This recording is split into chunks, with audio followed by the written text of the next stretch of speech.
Analyse du 23 mai. Let's go. Bon, on a une correction à court terme parce qu'on a vu cette semaine, ben, on a une divergence.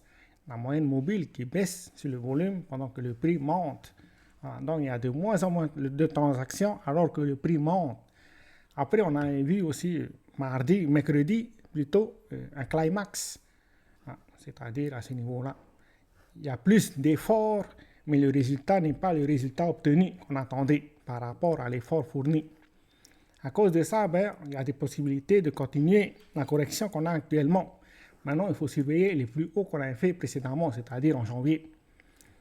Donc, ça reste les niveaux à surveiller, si on surveille comme ça.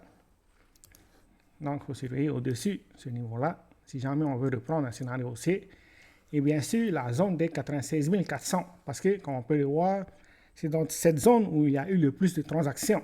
À plusieurs reprises, le marché a évolué dans cette zone, même récemment d'ailleurs. Donc, ça veut dire que cette zone-là pourrait agir en tant que support si jamais on retrace le mouvement. Un scénario baissier. Donc, si je mets les chemins probables, ben, ça fait retirer le volume. Et on va faire comme ça. Donc, pour reprendre un scénario haussier, par exemple, on fait notre pullback et il faut casser ce niveau-là avant de reprendre un momentum haussier. Ça, c'est un des chemins probables. L'autre chemin, c'est que ce niveau-là agit en tant que support.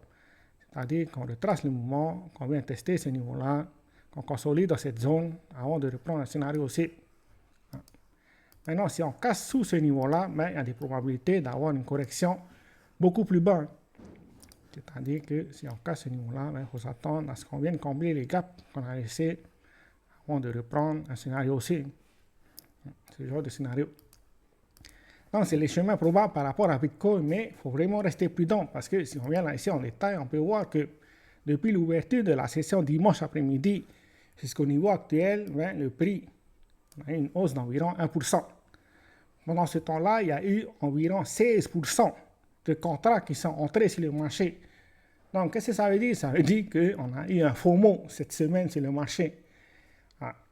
À cause de ça, il y a des possibilités de faire un flash.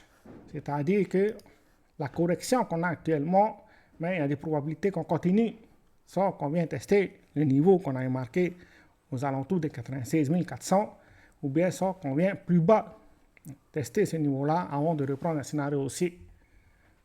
C'est tout ce qu'on a pour aujourd'hui. Ciao, ciao.